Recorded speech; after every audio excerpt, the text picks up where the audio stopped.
welcome to the first Tech Royale of 2013, and yes, this is me trying to keep to my New Year's resolution of keeping the schedule a bit better, but I start far too many of my videos talking about schedules, so let's skip quickly onwards. And it's been CES. It's been the biggest event in the tech calendar in Las Vegas this past week, and my oh my, what a crushing disappointment. Yeah, in terms of actual announcements of what we're going to see over the next 12 months, I've been really disappointed with CES this year. We've seen the ratification of 4K for the home, which is what will be termed Ultra HD, so you've got 4 times the amount of resolution compared to normal Full HD, but nobody has bothered to figure out a way to actually get this content to us. If you buy a Ultra HD TV from Sony, they'll give you a server that you can download movies onto, and this may indeed be the way that it goes, but I would have thought, given how receptive the market's been to HD when combined with Blu-ray, that it would make sense that at the same time all these manufacturers are ratifying Ultra HD as being the consumer version of 4K, that some bright spark would say, you know what, we'll do a version of Blu-ray that's backwards compatible and can take 4K movies, because that's been the secret of Blu-ray. 3D was introduced to Blu-ray and they managed to not break the whole thing. You know, if you buy a 3D Blu-ray disc, it plays in a 2D Blu-ray player and everybody's happy. Valve showed off their Steam box concept, or sort of did, or sort of didn't. We're getting ideas and information coming out of Valve now that it's going to be a standard that manufacturers can build a Steam box. It'll be a platform, it'll run Linux, and you'll get Steam's big picture mode, which if you haven't tried out, you really should do. It's a lovely interface. And yeah, there'll be sort of multiple manufacturers producing these Steam boxes. Valve will probably get a cut from them, and you know, it'll deliver the Steam experience in a lean back environment rather than the sort of normal lean forward gaming that Steam supports. Now this crossover is a really interesting concept, because you'll be able to be sitting playing a game on your computer, and then you'll be able to, the next day, if you've sat down in front of the telly in the living room, you'll be able to pick up at exactly the same point you were with your Steam box, which is a great idea. You know, there's long been this division between console gamers and PC gamers, and I think Steambox has the potential to bridge this.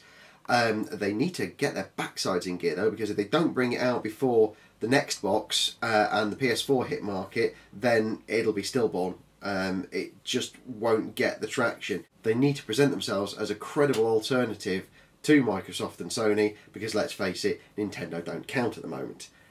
Nvidia also showed off their Project Shield hardware, which, in case you haven't seen it, it looks like an Xbox controller with a screen welded to the top of a folding screen, and it's got some very powerful hardware in there. It's Tegra 4, really powerful graphics chip, quad-core processor, etc, runs Android, and is a really good portable gaming platform.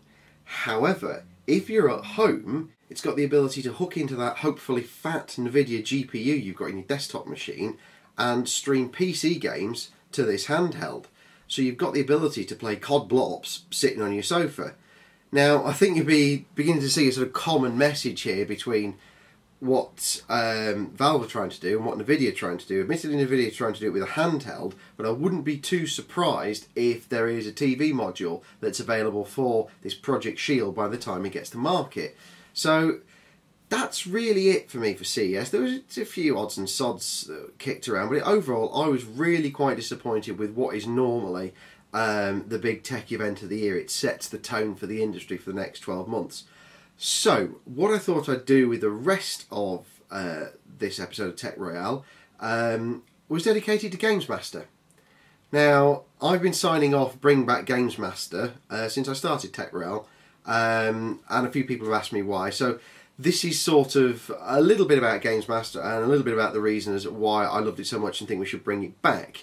Now, GamesMaster was an interesting concept. When it first hit in the early 90s, 1992, gaming was a very different sort of landscape to what it is today. It was dominated by kids, basically. You know, it was a 16 and under marketplace. You know, the market only just recently matured from the 8-bit to the 16-bit computers, at least in the UK. We were very much oriented around home computers rather than the console market in other parts of the world. PC gaming was, you know, a very, very, very small niche, and consoles were seen as toys for kids. So to try and build a TV show around this was a gutsy move, but it was definitely a gap in the market. And the key thing that GamesMaster did, which stopped it from being a geeky yawn fest, was build it around the challenges. So rather than just sort of putting video reviews up on screen of games, which would have been nice to actually see them moving rather than just sort of printed images in a magazine, but it wouldn't certainly have held people going for 7 seasons. They put this challenge concept in, and there were 2 or 3 challenges every episode, and normal people off the street would either challenge each other or challenge a celebrity, or a celebrity would be challenged to just do a game on their own, and it gave something to root for. You add to this a lively in-studio audience and an innuendo-laden presentation by Mr. Dominic Diamond, and you have a winner. Arguably, GamesMaster was perfectly positioned to exploit the emergence of gaming into the real mainstream with the release of the PlayStation 1, because that's pretty much where it all changed when it was taken off the screens. This was apparently due to some internal politics at Channel 4, which strikes me as a terribly missed opportunity. And Patrick Moore was the real odd one out in the setup. Getting like an elder statesman of British broadcasting to play the sort of the overseer, the lord, if you like, of the proceedings was an absolute stroke of genius, and getting him to play the part completely straight was another.